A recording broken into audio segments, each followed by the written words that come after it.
I will fail, but you surely won't get anything done. So hear me now, just do your thing and learn from your mistakes. Experience teaches wisdom, and you see, don't kill me.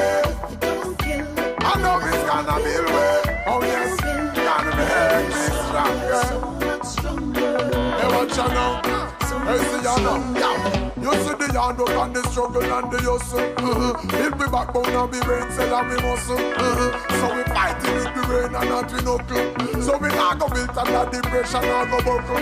Get me understand so disappointment and no nothing. Cause when one door like about $1 million a woman. But if I try to work for, that means we are going to dozen.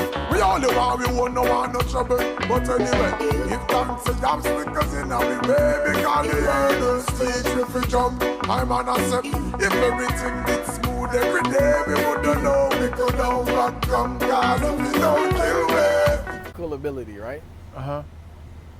Why did you choose to use it for more? You have a lot of social commentary in the lyrics because you talk about economic injustice, employment issues, even stuff about the consumer culture. Yeah. You know, so that's much different from basically all dancehall artists for the most part, you know? So when did you get that insight to say, all right, then I can reach the people and still give something for the people in the street, but it's still edifying at the same time? Well, I think it goes back to when I fell in love with the music, fell in love with the art form at, I don't know, 2.5, 3.5 years old. Artists like Professor Nuts and Lieutenant Stitcher and Papa San, and even, just most of what I was exposed to at that time. I realized that it was entertaining, but at the same time it had, a lot of substance woven into it and a lot of, social commentary and reality, within it. So that's the music I fell in love with, and so I try to, I guess, do the same in my music, and that's where I get my fulfillment too, That's funny that you say like Professor Nuts, Papa San, Lieutenant Stitcher, because that kind of skip over, because your crew more inspired by more that early 90s crew, like a Mad Cobra type, Beanie Man type vibe. But yeah, it seemed like you skip them and go to people that were some real lyricists. No, well, like I said, it has to do with when I fell in love with the music. I was born in 1982, so, by the time I was, 3 and 4 years old, talking about 86, whoever was around at the time, would be who were my first influences. People like even, Charlie Chaplin I used to listen, and Tipali and Rapper, Not Trouble We, Do Not Trouble We. I mean, all of what was happening at that time, became an influence. And so as I grew, then, you have different artists coming out at different times, like when, of course, Shabba was an influence, and there was Tiger, and there was, of course, when Buju came out, you know what I mean? How could you not be influenced by Buju if you love dancehall music? And then, of course, by the time I got to high school, it was people like Spragga Benz and Bounty Killer, and of course even Dave Kelly as a producer and as an artist, but that sort of writing and production and the type of impact that had. And if you look at Dave Kelly's work, a lot of it had social commentary in there, as much as it was entertaining, but there was still some substance to it, and that's just the kind of material that I loved, and so I would want my material to have the same kind of qualities. From high school, when you started growing into music now, what veteran artists gave you some strength when you're coming up? Well, right off the bat, Spragga Benz was very instrumental in my... What's the relationship there? Is that relationship how you got in Shadows? Yeah, pretty much.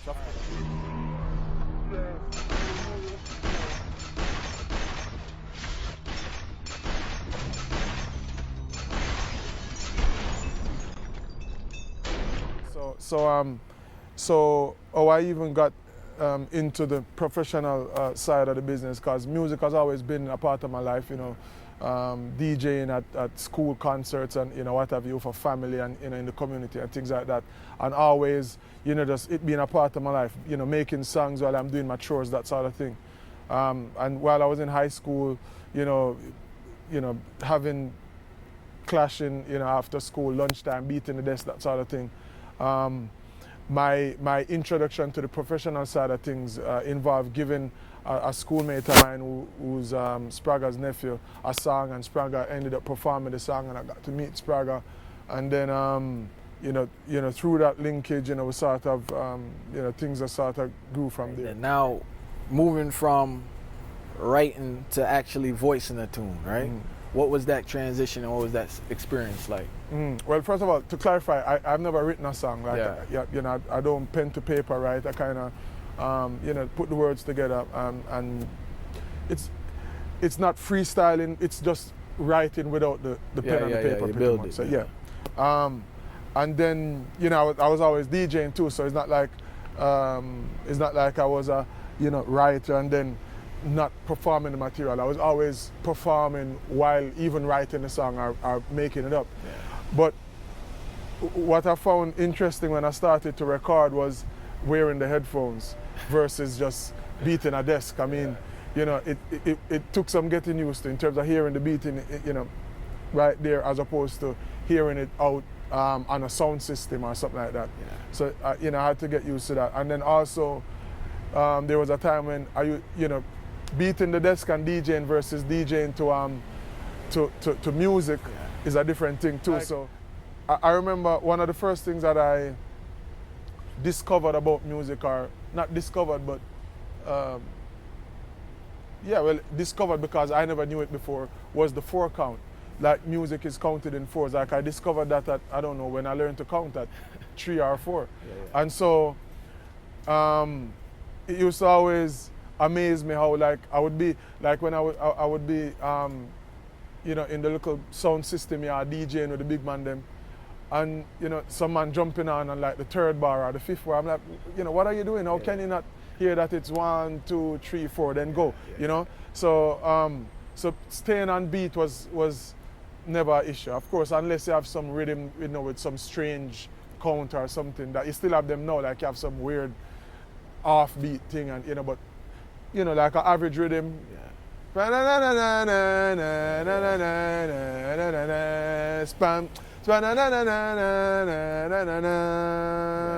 Then you go. It was never a problem. Did you get experience on sound systems early on? Yeah, like systems? At 5, I in Kintyre there was a little, I would call it more a set, because it was, like a little, community thing. A little man have a few records and some speakers, and you know what I mean. I used to, like, I would hear them in the yard, and it would be like a few gates down, and I would, like, mommy not there or whatever, I'd get out the yard and head on down there, and at 5 I was the only kid who was in rotation at the mic, because of course, like, one time them done and put it down and took up the mic and start doing that thing. I was like, yo, that you that bad, So I got that experience, and in terms of riding a rhythm, you're talking about DJing on vinyl records when the records all warped up, and sometimes there's a fluctuation in the speed, and you have to be there with it. So I got all of that. Do you think that helped a lot in the skills? Because a lot of I'm not gonna say from this generation coming up, they don't have no experience on sound system or just DJing on different rhythms and all that type of. But building rhythms. Of course. Of course, it's a lot went into my formation, I have to say. There was one time when I used to DJ while clapping my teeth to get a beat. And I remember the first time I heard the metronome, I was like, where did I hear this before? And then I remember I used to DJ while clapping my teeth. I can't do it anymore, but I used to do that. So I think everything just goes back to the type of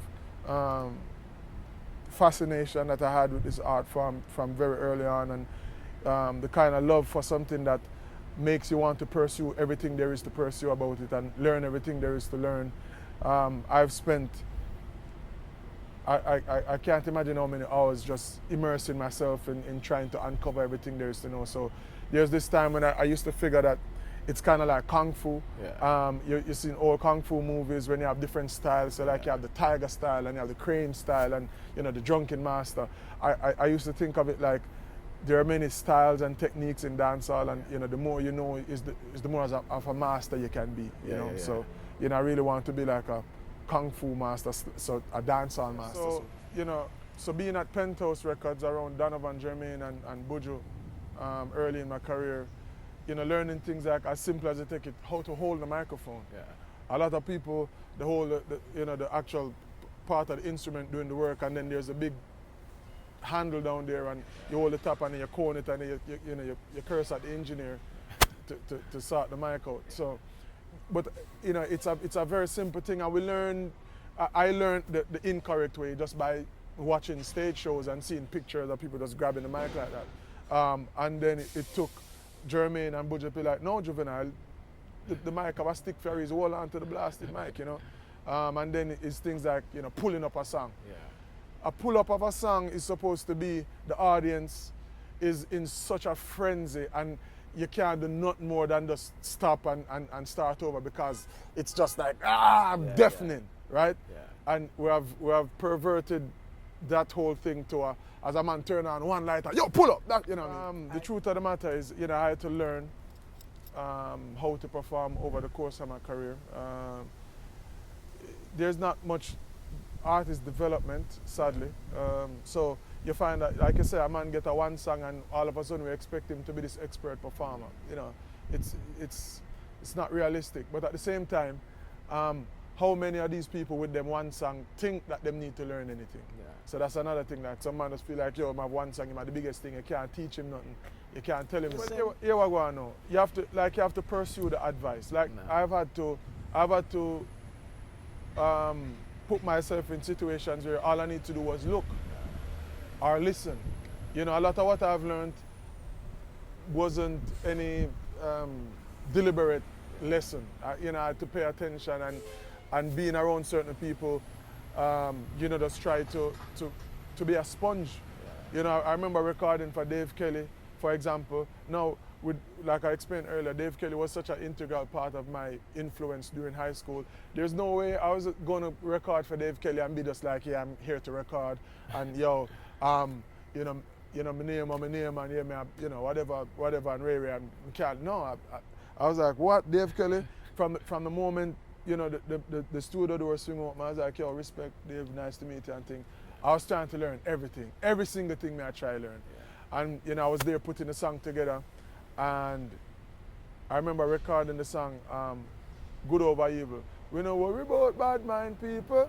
And I was putting the lyrics together, and then him stopped me one at a time and said, instead of, all who I wish for see me food stop, him said, don't say that, say, all who I wish for see me little food stop. Yeah. And I was like, and that little emphasis changed up the whole, of course. Yeah.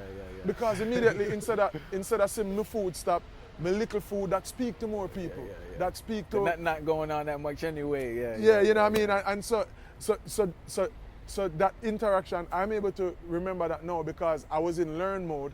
So any interaction that we had, I wanted to record it mentally.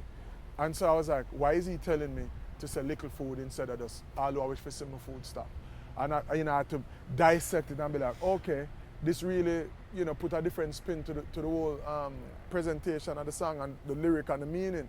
So Dave didn't have to say to me, oh, you're gonna say a little because X, Y, and Z. I was already in learn mode, so whatever, you know what I mean? So it's that sort of thing, the elders have the knowledge and they have the experience, so it's the onus is on you to try to learn what you can. A man don't have to come out and write a tell-all book or a tutorial.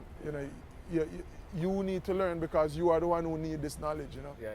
When you got the working with the rappers, Lamar and Kanye West, did that experience expose you to a different type of aspect to the music, or it's kind of the same thing in regards to building a song or working with a song or no? Yeah, not necessarily. It's working with a Kendrick and a Kanye, or getting projects like that. Rice the 5'9", I did some work on some stuff with him. Cardinal Official. Yeah. And he's a real lyricist too, Cardinal Official. Of course, and I'm a brother that. But what I find is, since music is communication, what you try to do is just bear in mind the audience that not only that you're trying to reach, but the audience that more than likely will be receiving this music, and you try to communicate with them in a way that you're still authentic to your art form, but at the same time you're not just gibberishing to them. You know what I mean? So like, getting the like the Kendrick song, for example. When I heard the song, and they sent the idea what they wanted. I was keen to make sure that whatever I was doing was still representing my background with reggae and dancehall, but still, would be palatable to a Kendrick audience. How do those links come about? Well, the Kendrick song came via Cardinal Official in terms of the producer for the song, Boy Wonder, reached out to Cardinal saying he's working on his record for Kendrick and he wants a Jamaican flavor on it. Who do you think could do something with it? So Cardinal said, yo, try Assassin. He was just on the Kanye thing, and he should be able to do something with that. So they sent it. I did my thing, and they loved it. With the Kanye project was more sort of like a random